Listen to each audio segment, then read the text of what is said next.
Hola Isela, ¿cómo estás? Muy bien, Alex, un gusto enorme. Me alegro y yo feliz porque finalmente luego de varias conversaciones pudimos sentarnos y tener esta conversación grabada en mi podcast y estoy muy contento. Ahora, si me pongo a leer todo tu currículum, Isela, se nos acaba el tiempo del podcast, así que solamente voy a dar el grosso. Eres CEO y miembro del directorio del grupo financiero GST, miembro del Comité Internacional de la Minera Barrick. Eres expresidente y CEO de Aerolíneas Argentinas, estuviste 17 años en General Motors y fuiste la primera mujer presidente para Argentina, Uruguay y Paraguay. Eres, según la revista Fortune, en el año 2013 una de las 50 profesionales más poderosas del mundo. En el año 2017, premio de CEO del año por Ernst Young. 2021, Bloomberg te reconoce como una de las 500 personas en Latinoamérica que más valor aporta. Autora del libro Un líder en voz. ¿Qué te puedo decir? Y por encima de todo esto, madre de 2 hijos. Increíble. Así Em, que una inspiración para muchos y quiero empezar preguntándote cómo lidias entre tu vida personal, la vida profesional, cómo equilibras ambas. Yo creo que ese es el gran desafío que tenemos las mujeres, principalmente Alex, porque es como que nacemos con un mandato donde nos vamos a casar, vamos a tener hijos, pero además tenemos que saber cocinar, planchar, cuidar de la casa.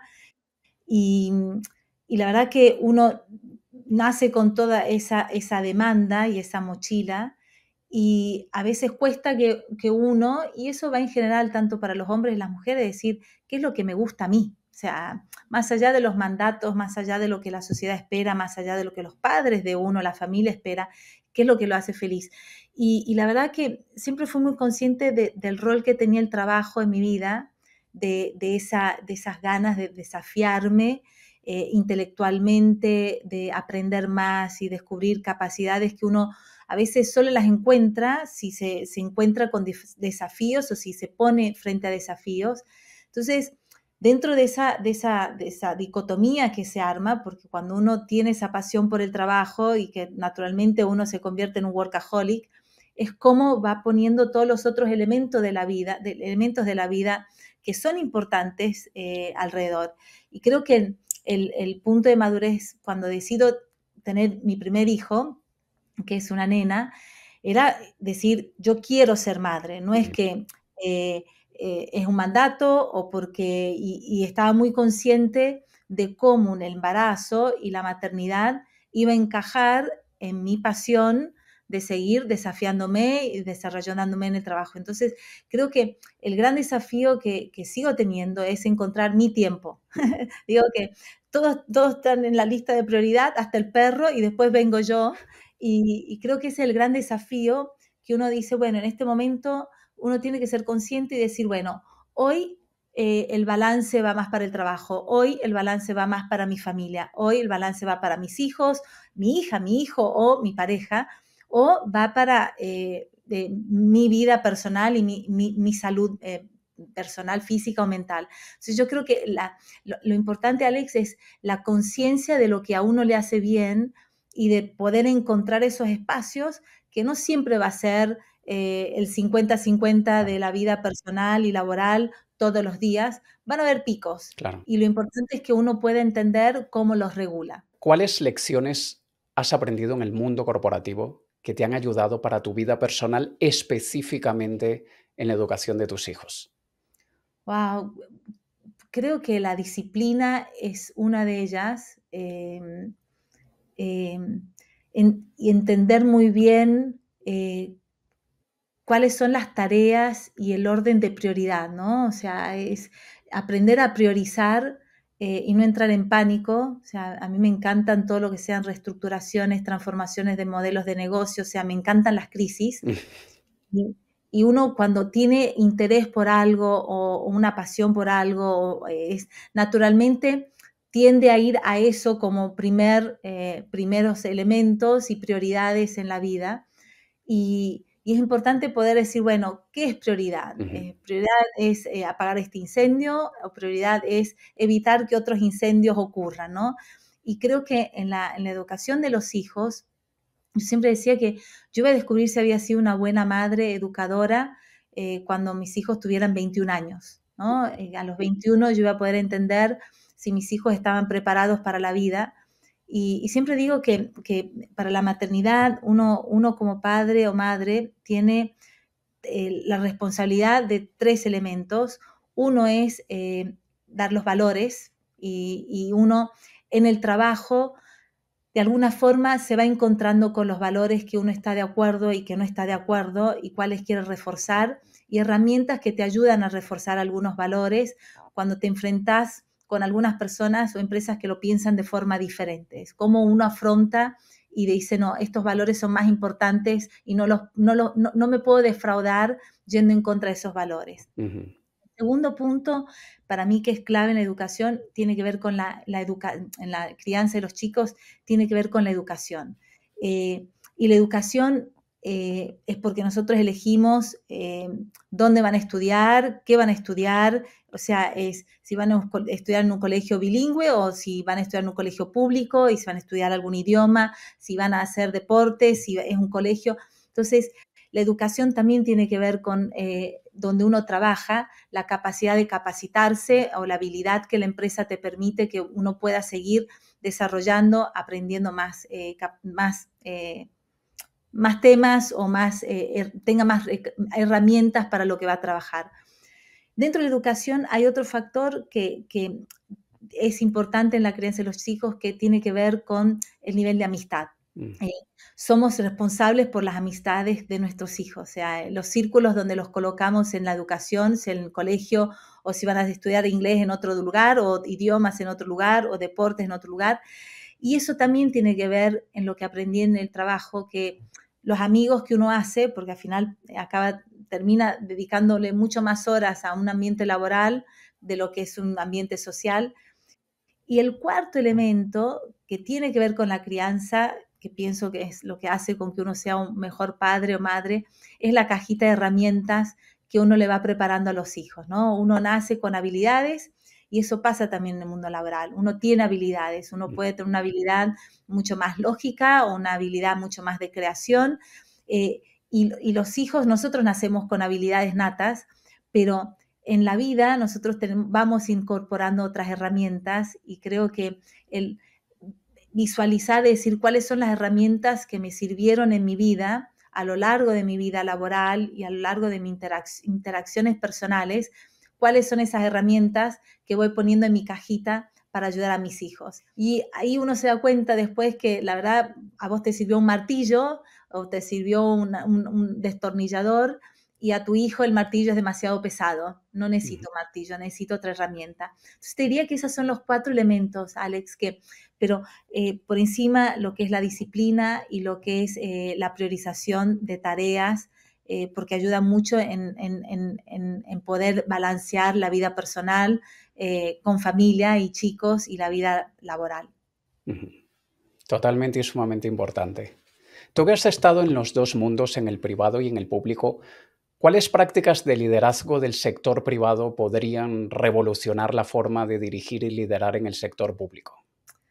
Creo que la gran diferencia de los dos sectores es que el sector privado, las empresas quiebran y las empresas entienden que necesitan un flujo de caja y tienen un presupuesto limitado a lo que realmente pueden vender, comercializar o generar ingresos o generar inversiones de alguna otra fuente.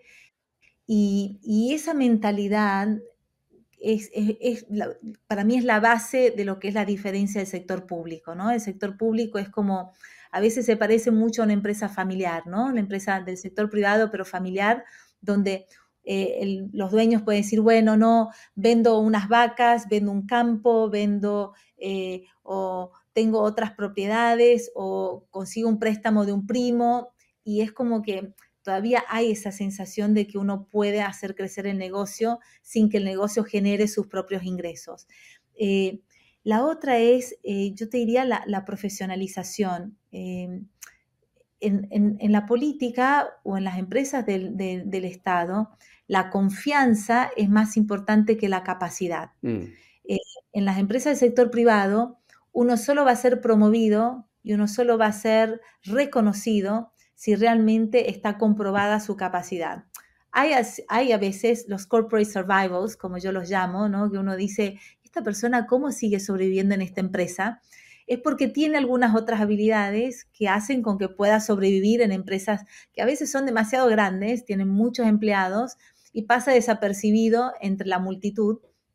Pero en el sector público, donde también hay muchas veces mucha gente, a veces uno puede decir excesos de personas en algunos lugares, hay un tema de la confianza y ese creo que es uno de los grandes desafíos que hay entre el sector público y el privado. Nosotros en el sector privado evaluamos las personas, ponemos objetivos, damos feedback, y en el sector público eso no existe. Difícilmente uno se para dar un feedback de qué estás haciendo, cómo lo podrías haber hecho mejor, cumpliste o no cumpliste tus objetivos. Así que te diría que esas son las principales diferencias de lo que creo que la meritocracia que existe en el sector privado ayudaría muchísimo. A mí, yo por ejemplo, me da mucha pena que las personas que tienen la vocación de lo público no necesariamente llegan a ministros, no necesariamente llegan a gobernadores o intendentes, porque esos son puestos que están totalmente asociados con el gobierno de turno, o el presidente que gana, o el gobernador, o el intendente, por medio de una votación. Entonces, cuando uno piensa que en una empresa del sector privado uno puede ir creciendo y puede aspirar un día a ser el número uno, en el sector público ese desafío realmente es mucho más grande, porque va a depender siempre, hay ciertos puestos que uno no va a acceder a no ser que esté asociado con alguien de alto rango dentro de la política. Lo cual deja mucho que desear y probablemente muchos talentos pasan desapercibidos y por eso es que muchas cosas no cambian. Pero eso sería ya entrar en otro tema. Ahora, hay mucho progreso en lo que a igualdad e inclusión se refiere, pero aún queda mucho por hacer. ¿A qué habría que darle prioridad? Mira, yo siempre digo que yo soy hija de cuotas, ¿no? Yo entré en una General Motors que a nivel global tenía cuotas y era una cuota buscando mujeres y buscaban cuántas mujeres existen y forzaba a la organización a que la cuota, el porcentaje de mujeres que tendríamos que tener por áreas, obligaba a que todos estuviéramos mirando qué mujeres había en la organización que podrían llegar a ser talentos. Hay un desafío muy grande que la mujer en general tiene una autoestima, empresarial o laboral bastante baja y nunca creemos que estamos capacitadas o que somos realmente expertas y siempre hacemos la comparación cuando uno hace una entrevista y dice, bueno, ¿hablas inglés? Y algo hablo, sí, me defiendo, y un hombre te va a decir, no, yo hablo muy bien inglés y lo domino el inglés, y quizás los dos tienen el mismo nivel de inglés, o la mujer fue más capacitada o cursó, pero porque no siente porque no vivió en Estados Unidos o en un país de lengua americana, porque no es nativa de ese país, el nivel de exigencia es tan grande que entonces ella misma crea una barrera a su capacidad de poder ser vista y observada para poder desarrollar una carrera en las organizaciones. Entonces, yo creo que hay un aspecto que es personal de las mujeres, de cómo trabajamos la autoestima y cómo trabajamos el reconocimiento, el autorreconocimiento. Hay un factor que es todavía las empresas, en cómo las empresas arman ambientes donde promuevan la equidad y la posibilidad de que las mujeres puedan desarrollar una carrera, pero que también puedan tener el aspecto de armado de su familia. Y obviamente también hay un tema cultural. Yo hace algunos años, cuando todavía estaba en General Motors acá en Argentina, estábamos en un proceso de gran transformación, de reestructuración, y teníamos que teníamos objetivos de reducción de personal, y en una de las semanas que estamos evaluando las personas que estaban saliendo, que era voluntario, vi que se habían ido 5 chicas entre 25 y 35 años. Entonces le digo a la directora de Recursos Humanos, le digo, mira, Adri, tenemos un problema. Y dice, no, pero las personas están saliendo bien. Le digo, no, tenemos un problema porque se han ido 5 chicas entre 25 y 35 años.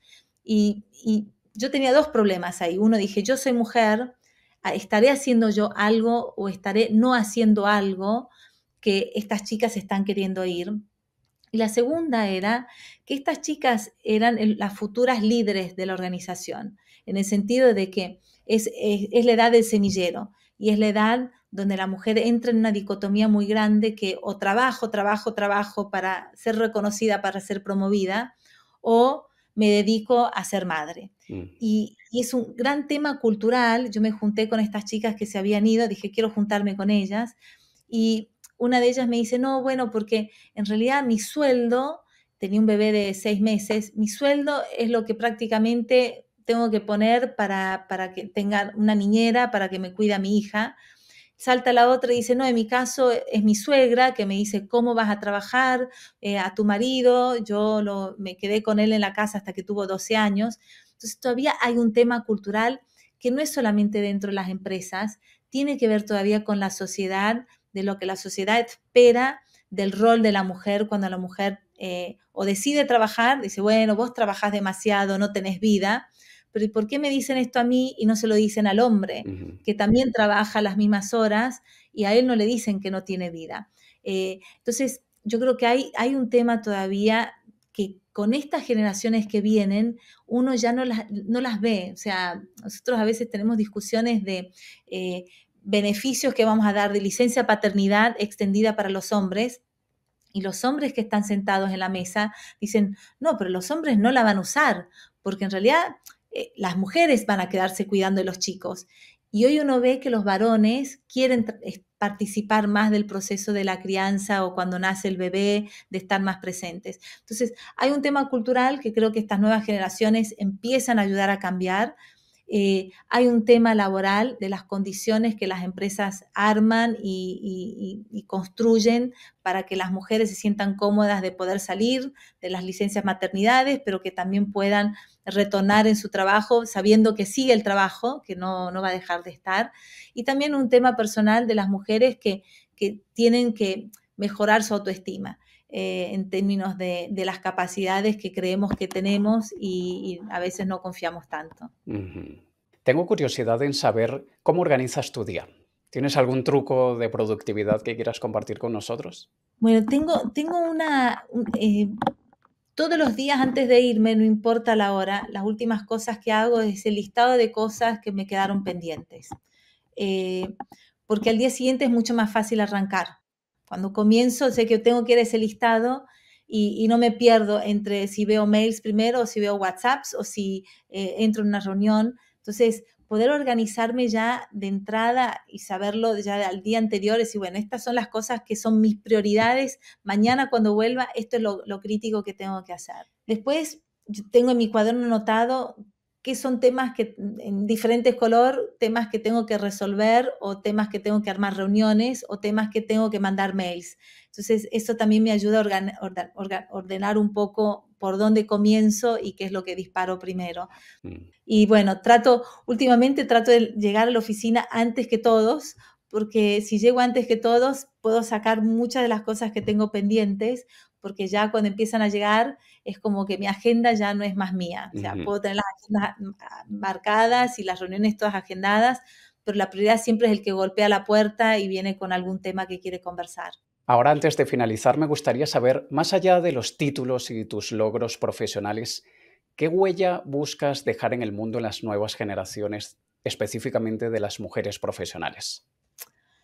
Alex, yo hace muchos años, antes de que se hablara del liderazgo más humano, vengo hablando mucho de la importancia de armar ambientes laborales donde las personas se sientan, no sé si la palabra es feliz, pero que se sientan motivadas. Y, y lo digo por 2 razones. Una, porque es muy triste pensar que nosotros dedicamos más horas despiertos a un ambiente laboral que a nuestra vida personal. Y y el trabajo tiene que tener un propósito que es superior al tener que tener un ingreso para pagar una cuenta o para poder ahorrar para un sueño o para poder pensar en construir un futuro para su familia. Entonces, el trabajar en una organización para poder ayudar a que las personas que trabajan en nuestra organización a tener un propósito que se sientan conectadas, que va más allá de la productividad o del producto o del servicio que van a estar generando o de generar rentabilidad para la empresa, es que se puedan sentir satisfechas y realizadas personalmente con lo que hacen en el día a día. Mm.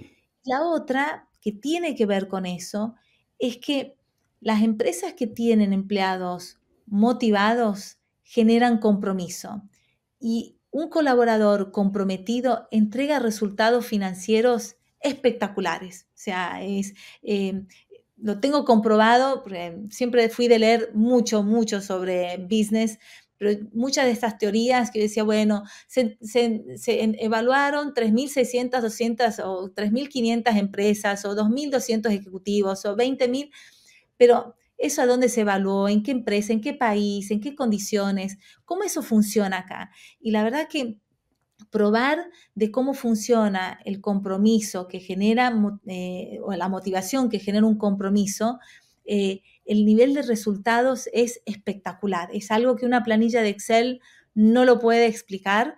Siempre digo que en una planilla de Excel el 1 más 1 es 2 y los resultados suelen a veces ser 11 y te van a preguntar, pero ¿cómo? Si 1 más 1 es 2, ¿cómo lo lograste? Y es porque no es el 1 más 1, sino que es Juan más María o es Pedro con Manuel, que juntos, cuando trabajan motivados, comprometidos en equipo, los resultados son espectaculares.